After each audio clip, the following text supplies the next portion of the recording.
Bombay high court ने rape को लेकर एक महत्वपूर्ण फैसला सुनाया है।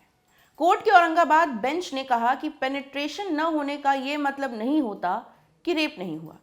बेंच ने यह महत्वपूर्ण टिप्पणी 74 साल के एक दोषी की सजा बरकरार रखते हुए की। व्यक्ति को अपनी गोद ली हुई बेटी का रेप करने के दोष में 10 साल कैद की सजा सुनाई गई थी। मामला औरंगाबाद जिले के पैठन इलाके का है।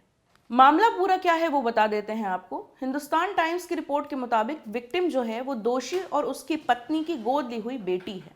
घटना के वक्त उसकी उम्र 14 साल थी। 16 दिसंबर 2016 को उसकी मां एक शादी में शामिल होने के लिए गई थी। घर में वो अपने पिता के साथ अकेली थी। दोषी ने रात में उसे गलत तरीके से छूना शुरू किया जिससे उसकी नींद टूट गई। विक्टिम के मुताबिक दोषी ने अपने कपड़े उतारे और उसे गलत तरीके से छूने लगा। उसने जबरन उसके कपड़े उतारे और फिर पेनिट्रेशन की कोशिश की। हालांकि इसमें वो सफल नहीं हो पाया। अगली रात उसने फिर से यही सब किया।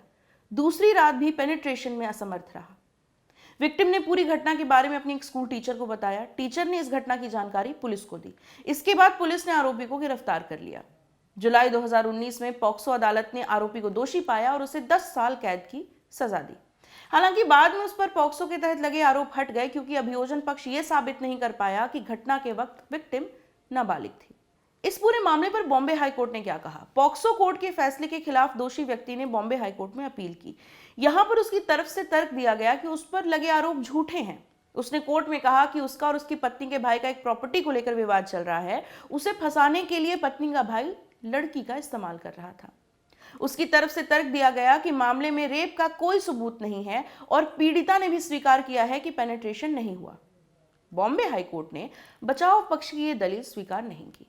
जस्टिस एमजी सेवलिकर की सिंगल बेंच ने कहा कि मेडिकल रिपोर्ट में भले ही पेनिट्रेशन की बात सामने नहीं आई है, लेकिन पीड़िता ने अपना बयान भी नहीं बदला है। वो शुरुआत से अपने बयान पर अड़ी हुई है। जस्टिस ने कहा कि पेनिट्रेशन का मतलब विक्टिम के प्राइवेट पार्ट तक दोषी का पहुंच जाना है।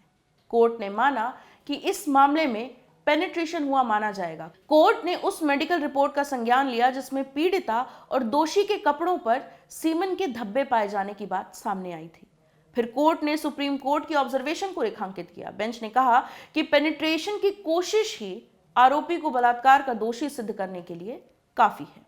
पेनिट्रेशन ना होने का मतलब ये नहीं है कि रेप नहीं हुआ। इस पूरे मामले पर, इस निर्णय पर आप क्या सोचते हैं? हमें कमेंट सेक्शन में जरूर बताइएगा। ये स्टोरी आप तक लेकर आए थे मुरारी। मैं हूं प्रेरणा। कैमरे के पीछे है मितेश। देखते रहिए ऑर्डिनरी।